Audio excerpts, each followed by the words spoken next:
Você também tá no projeto de buscar um 1000 na redação do Enem? Esse é meu maior foco do ano, então fica comigo até o final que eu vou dar algumas dicas que eu aprendi ao longo desses anos sobre estudo de redação, aplicação na hora de fazer a redação. Eu espero conseguir te ajudar com esse vídeo. Oi, amigos, eu espero que esteja tudo bem com vocês. Meu nome é Amanda, eu sou vestibulanda de medicina e nesse vídeo eu vim falar sobre redação, vim dar dicas sobre estudo de redação e também aplicação mesmo na hora de fazer a redação, seja na prova, seja nos simulados ou um momentinho que você separar para estudar redação mesmo. Bom, gente, em primeiro lugar, a primeira dica que assim realmente ajuda muito é ler a cartilha de redação do participante do Enem. Ela tem uma linguagem bem fácil, então é bem tranquila de ler. E o mais legal é que você consegue entender mesmo as competências, que são os tópicos de avaliação da nota do Enem. São 5 competências, cada uma vale 200. Lá na cartilha você consegue entender mesmo o que é cada competência, o que cada competência quer de você e os níveis de pontuação. Por exemplo, você sabe a diferença entre um 160, um 180 e um 200 na competência, sei lá, na 1, na 2, na 3? Lá eles explicam bem certinho o que faz você passar de um nível para o outro. Então isso ajuda muito na hora de você estar escrevendo a tua redação. Entender mesmo tudo aquilo que você precisa para tirar o 1000 ou a maior nota possível. Ai, Amanda, mas então eu não posso cortar caminho e assistir uma aula sobre isso? Então, o que eu recomendo? Se você nunca ouviu falar da redação do Enem, se você não tem conhecimento nenhum, assim, sobre como os parágrafos, o que você precisa escrever, como que você precisa escrever, o que é uma proposta de intervenção, o que é a introdução, o que são repertórios e tudo mais, é recomendável que você assista uma aula primeiro, assim, para ter uma noção mesmo disso, e aí você leia a cartilha de redação. Mas assim, ler a cartilha de redação é muito bom, independente se você tá num nível inicial ou num nível mais avançado. A única coisa é que se você tiver num nível inicial, é legal que você tenha aí uma base, uma aula um pouquinho, né, explicando o geral, pra você não se perder nos termos que aparecerem na cartilha. Mas sério, ler a cartilha foi muito bom pra mim, me ajudou muito a desenvolver realmente e a ter esse senso de eu tirei 160 nessa competência, então faltou aquilo lá, sabe? Porque realmente a redação do Enem é uma redação que tem um checklist pra você, né, ir subindo a tua nota. Então, se você conhecer realmente todos os tópicos desse checklist, é mais fácil de você chegar no 1000 ou, quem sabe, na maior nota possível. Depois disso, você vai escrever uma redação com um tema que você se sinta mais confortável. Não vai ser o ano todo que você vai escrever redação só de temas que você se sinta confortável. Inclusive, é recomendável que você escreva sobre temas mais difíceis pra você, justamente para que caso caia um tema difícil na prova, você saiba o que fazer. Mas agora nesse início que você tá começando aí, ou às vezes, tipo assim, você sabe redação, mas você tá voltando a estudar redação agora. Então, assim, começa por um tema um pouquinho mais tranquilo pra você, sabe? E aí você vai mandar pra correção essa redação. Quando você receber a correção dessa redação, você não vai apenas olhar a nota. Na verdade, a nota é a última coisa que você tem que olhar, assim. Não é tão importante quanto o que você errou em cada uma. E eu sei que isso parece um pouco batido, de tipo, você precisa entender os seus erros, mas realmente você precisa entender por que você tirou, sei lá, 160 na competência 3? O que faltou ali? Tendo em mente o que você leu na cartilha de redação, você vai saber o que faltou de um nível para o outro, como eu falei. E aí, junto com a correção do professor, você vai conseguir entender onde que tá errado ali na tua escrita. E é muito importante que a partir disso você pense, como que eu podia fazer diferente? Como que eu podia, sei lá, geralmente competência 3, quando a gente tira 160, é porque faltou desenvolver alguma coisa que você colocou lá, uma explicação, explicar um pouquinho melhor, linkar melhor um repertório com aquela argumentação. Sempre acontece, muito comum, bem-vindo. Então você começa a realmente, ou na tua cabeça, ou até mesmo reescrever a redação, sabe? Mas não vai ser sempre que vai ser necessário você reescrever toda a redação. Pensar assim, tipo, então faltou eu desenvolver melhor esse parágrafo. O que eu podia colocar aqui pra desenvolver melhor? Como que eu podia construir melhor esse parágrafo? Vamos reescrever só esse parágrafo, então? Vamos desenvolver melhor essa ideia aqui? Sabe, você fazer esse exercício mental de o que faltou e como que eu corrijo agora. Não só entendi o que eu errei. E assim, gente, pra isso, é muito legal que você tenha correções de redação o mais individualizadas possíveis. E eu gostaria de recomendar para vocês aqui a Filad, que é um parceiro muito antigo meu, mas que eu sempre tô falando deles por aqui no canal, porque no curso você conta com correção de redação ilimitada, então essa correção tradicional de você mandar para o professor te mandar de volta a foto ou, né, o arquivo daquilo corrigido, aqui tá errado, esse pontinho aqui você arruma e tudo mais, é ilimitado. E eles também contam com a monitoria de redação. Então se você tá com muita dificuldade em um tema, ou muita dificuldade em uma competência, ou você tá no comecinho e ainda tá com dificuldade de entender o que você coloca em cada parte do parágrafo, como que você constrói cada parágrafo, você pode fazer uma monitoria e pedir para a professora te ajudar a ir escrevendo. Você, sei lá, escolhe lá um tema e você diz que naquela monitoria você quer que a professora te ajude a escrever a redação, a construir os parágrafos, a construir as frases. Isso pro começo é surreal, assim, realmente ajuda muito, porque a partir do momento que você sabe o que você coloca, já fica mais automático de você escrever, então fica mais fácil de você... eu coloco contextualização aqui, eu gosto de linkar essa argumentação já com o repertório. Só que até você desenvolver isso é um pouquinho difícil. Então, se você tem alguém para te ajudar nisso, fica perfeito. Vou deixar aqui na descrição o link do curso com o meu cupom também de desconto, que vocês têm desconto lá. Se você ficar interessado, aproveita. Eu tenho alguns outros vídeos sobre ela aqui também, então vou deixar aqui nos cards e tudo, se você quiser conhecer um pouquinho mais da plataforma. Mas realmente, tô dando as dicas aqui pra vocês. E é outra dica, né? A Filad é uma plataforma muito boa pra você incrementar aí a tua nota de redação no Enem. Bom, vamos pra hora de escrever a redação. O que você faz primeiro? Você vai ler o tema, mas você não vai ler os textos motivadores de cara, porque isso limita o teu brainstorm. Então, o que você vai fazer? Vai ser, lá na prova, chegou, abriu o caderno, a folha de redação vai estar no meio, entre a prova de linguagens e a prova de humanas. Você vai ler só a última frasezinha, tá sempre lá embaixo, que é realmente o tema. Você vai ler só o tema, realmente. Ok, fechou ali, sabe? Ou escreve nos cantinhos e tal, pra você fazer o teu brainstorm. E o que é o brainstorm? Vocês já devem saber, vocês já devem ter ouvido esse termo por aí, que é realmente você ter uma chuva de ideias. O que você pensa sobre aquele assunto, não só sobre repertório, tá, gente? Não fiquem limitados a repertório no brainstorm. Mas fica assim, o que eu penso?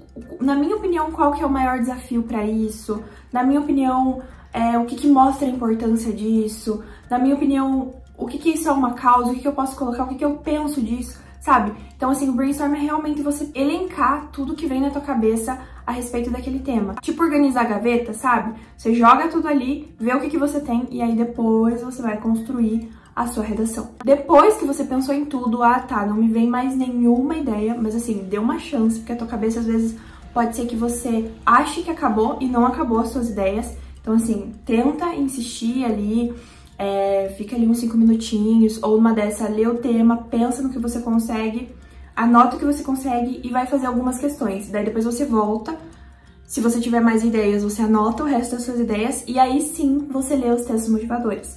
Justamente para não poluir as suas ideias com os textos motivadores, porque se a gente lê o tema e já vai para os textos motivadores, pode ser que a gente perca muita ideia, que a gente perca muito a nossa opinião, sabe? E delimite de uma forma que pode ser até prejudicial. Ok, depois que você fez isso, geralmente eu, na prova, eu leio o tema, né? A primeira coisa que eu faço, eu abro a redação, leio o tema, faço meu brainstorm no que eu consigo, porque, assim, gente, também vai ser normal se em algum momento você estiver fazendo teu brainstorm e não vier nada na tua cabeça, sabe?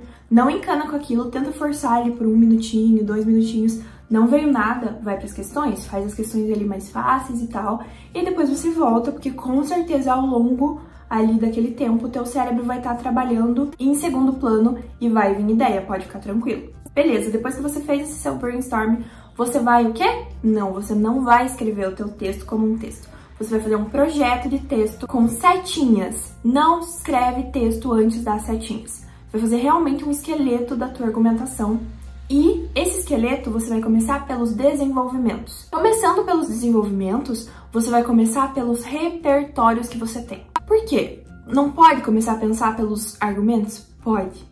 Só que o que acontece? O Enem, ele quer que a gente tenha embasamento em todo o argumento que você dá.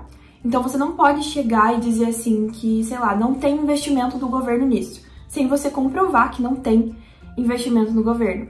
Seja comprovar com dados, seja comprovar com alguma contextualização de filme, série e tudo mais, ou com alguma frase de filósofo, enfim. Você precisa comprovar o que você fala, o que você argumenta. Então, assim, eu aprendi ao longo desse tempo que quando você começa a planejar o teu texto pelos repertórios que você tem, fica muito mais fácil de você escolher os argumentos certos. Porque pode ser que em um tema você tenha vários argumentos. Ai, Amanda, como é que eu escolho qual que é o melhor argumento? Aquele que você tem repertório pra embasar. Desapeguem daquela coisa assim de, ai, eu gosto tanto desse argumento. Eu também. Já tive vários argumentos que eu amava, só que eu via que o repertório era meio fraco, que eu não ia saber desenvolver tão rápido ali, porque são o quê? 8, 9 linhas no máximo pra você desenvolver aquela ideia. Então, assim, desapeguem de argumentos. Eu sei que às vezes dói, tipo, você queria muito falar sobre aquilo, mas se tem outra coisa melhor, coloca outra coisa. E justamente esse julgamento aí do que é melhor colocar é pelos repertórios. Então você fez lá teu brainstorming. Ai, o que eu tenho sobre esse tema? Eu lembro que na série tal mostrou a negligência do Estado a respeito disso. E aí eu lembro que eu assisti uma reportagem sobre preconceito da população. Ótimo, você tem 2 repertórios legais, então você consegue desenvolver os teus argumentos em cima de negligência de Estado e preconceito social. Beleza, então é esses os argumentos que você vai escolher. A partir disso, você desenvolve os argumentos. Gente, sério, é transformador começar a redação pelos desenvolvimentos e começar a pensar, né, fazer um projeto de texto dos desenvolvimentos pelo repertório. Vocês vão ver assim que vai fluir, ó, muito mais fácil. Porque daí também você não precisa ficar se preocupando em, eu tenho repertório para tal argumento. Você só vai desenvolver um argumento a partir do repertório. Você inverte a ordem, fica muito mais fácil. Não adianta você jogar lá o filósofo mais cult do mundo e você não saber desenvolver. É isso que eu quero dizer, tá? Então, assim, o repertório é importante? Sim. Mas mais importante do que o repertório que você coloca é você desenvolver aquela ideia que o repertório embasa. Então, assim, o repertório é a fundação da tua construção, mas você precisa construir. Nenhuma casa é uma casa só com fundação. Então, muito importante que você tenha isso em mente. Desapega um pouco dessa ideia de, meu Deus, eu preciso dos melhores repertórios, porque de fato existem assim algumas coisas que é legal você saber e tal, um repertório coringa, uma coisa ou outra, mas eles já facilitam muito a tua vida. Gente, o tanto que eu uso Paulo Freire, eu não tô aqui pra falar de repertório coringa, o que eu quero dizer é realmente isso. Não noiem a respeito de eu preciso ter repertório pra tudo. Não, calma, o repertório é a fundação da sua construção, mas mais importante do que essa fundação, sim, é importante que ela esteja, né, que ela exista ali, porque senão ela, né, você não vai ter como comprovar o que você fala, e a tua redação vai cair, né, tua construção vai cair, mas você precisa construir em cima. Então, assim, não joguem repertórios, desenvolvam repertório. E eu sei que agora no começo vai parecer muito complexa essa ideia de repertório, de desenvolver repertório, de pensar em repertório, mas eu prometo pra vocês que fica mais fácil, que com o tempo, tipo assim, você se acalmando primeiro a respeito de como que funciona o texto, de como que constrói as frases, como que constrói os parágrafos, você vai entender mesmo realmente onde que coloca repertório e como que coloca repertório, tá? Então tenha paciência. Eu sei que é difícil nesse começo, mas vai ficar melhor. Então, assim, sobre repertório, foque em desenvolver o repertório e usar o repertório para comprovar o teu argumento. Outro ponto muito importante na construção da tua redação é desenvolva toda ideia que você colocar. Toda ideia. Então, assim, pensa que o leitor, que é o teu examinador, ele não sabe nada daquele tema. Então, você precisa explicar para ele o que é, sei lá, evasão escolar. Qual que é a problemática da evasão escolar? Por que a evasão escolar é tão problemática? Nunca pense que o examinador, isso é básico, o examinador tem que saber que, sei lá, a evasão escolar é prejudicial. Não, ele sabe, mas ele não precisa saber. Não, nunca deixem coisas subentendidas, nunca deixem coisas sem explicar, nunca façam relação tipo, isso aqui gera isso, pronto. Por que isso gera isso? E qual que é a consequência disso aqui, que é a consequência disso aqui? Sabe? O máximo que você puder desenvolver, desenvolva. Ao ponto de você ler o teu texto e ficar, meu Deus do céu, sabe? Eu já entendi. Claro, isso não vai ser redundante, mas é no sentido de realmente desenvolver as ideias, explicar tudo aquilo que você quer dizer, não deixar margem pro subentendido. Porque, sério, gente, o tanto que isso tira ponto da gente é surreal. Então, desenvolva toda a ideia que você colocar. principalmente quando for argumentação, principalmente quando for pra linkar argumento com repertório. Estão percebendo o trauma da menina aqui, né? Já que estamos falando do famoso repertório, também, como eu falei, calma a respeito do repertório, porque você vai entender um pouquinho como que coloca as coisas, como que constrói, e aos pouquinhos você fica melhor nisso. Mas assim, é muito legal você saber alguns repertórios coringas, que nem eu falei do Paulo Freire. Mas assim, repertório, você não decora repertório. Então assim, eu já fui daquelas de querer fazer um caderninho de repertórios, post-its de repertórios e tal. E assim, bem na verdade, é vida. Então assim, à medida que você for escrevendo redação e que você for entendendo e criticando uma coisa, criticando outra, e à medida que você for assistindo uma série, e lendo um livro, e escutando uma música, e vendo jornal, e vendo fofoca na internet, e assistindo novela, essas coisas assim, você vai ver que tudo isso é repertório também, sabe? Então não se apega ao jovem cult, tá? Você não precisa ficar lendo aí só literatura brasileira pra usar repertório, tá? Então eu já usei repertório assim, novela, já usei notícia que saiu nas coisas de fofoca e daí depois virou um bololô a respeito disso. Então assim, calma, tá? Repertório é vivência. É claro que é legal aí você sabe um, sabe outro e tal, e isso aos pouquinhos você vai pegando também, mas não noiem tanto com isso. E assim, sinceramente, os repertórios, os melhores repertórios são aqueles que são um pouquinho mais gerais e que você consegue dar a tua identidade na hora da argumentação. Então assim, você não precisa de um repertório específico para evasão escolar. Se você tiver um repertório sobre educação, já é muito bom, porque você já consegue colocar daí a tua cara no argumento, e aí você usa, sei lá, essa minha frase de Paulo Freire, e aí sim você argumenta em cima daquilo com o teu argumento. Isso fica melhor ainda do que você só ter vários repertórios específicos demais. Claro, é ótimo você saber, sei lá, uma taxa de evasão escolar, pode ser útil, mas assim, sabe, você vai decorar tudo? Não vai. Então, fica tranquilo, tá? Não noia a respeito disso. Outra coisa muito importante que você vai aprendendo ao longo do tempo também é o que colocar em cada parágrafo. Então assim, você vai aprender ali logo no começo que você tem que fazer 4 parágrafos na redação do Enem, introdução, 2 desenvolvimentos e uma conclusão. Mas como que você constrói isso, você vai aprendendo aos poucos, tá? Então você vai aprender, e eu acho que isso também é muito de identidade de cada um. Eu acredito no meio termo entre aquela ideia de modelos de redação. Eu acho que quanto mais você vai praticando redação, mais você vai entendendo um modelo que funciona pra você, que fica usual pra você aplicar ali. E é um modelo não no sentido de frases prontas, mas no sentido de, primeiro eu coloco o contexto, depois eu linko com isso e eu gosto de usar esse conjuntivo. Isso, assim, é muito pessoal, tá? Então, com o tempo você vai aprendendo o que coloca em cada lugarzinho. E isso, assim, só escrevendo redação, corrigindo redação, assistindo vídeos de outras redações, né, de terceiros sendo corrigidas, que você vai aprendendo e vai pegando mesmo o que é bom, o que não é tão bom, e tudo vai se encaixando. Outra dica que eu aprendi nos últimos anos é, se não vai dar ponto, não coloca. Eu sempre fui uma pessoa que nas propostas de intervenção, o meu agente sempre era, sei lá, então cabe ao Ministério da Educação, em parceria com o Ministério da Saúde, fazer tal coisa. O agente é um só.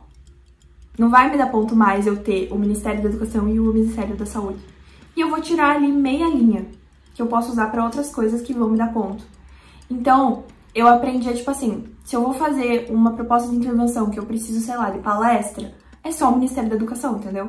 Se o Ministério da Educação, lá no futuro, vai fazer uma parceria com o Ministério da Saúde para entender o que colocar na palestra, é problema deles. Eu preciso de um agente, então eu coloco um agente e é isso que vai me dar ponto. Não vai me dar ponto? Não vou escrever. Outro exemplo, tipo assim, na série, sei lá, na série americana tal, do ano tal, que foi estrelado, que foi um sucesso entre os jovens, tipo, vai dar ponto? Você falar que a série é americana não é? Gente, é uma palavra, mas às vezes esse espacinho de uma palavra você consegue colocar outra palavra que vai te dar ponto, ao invés do adjetivo americana.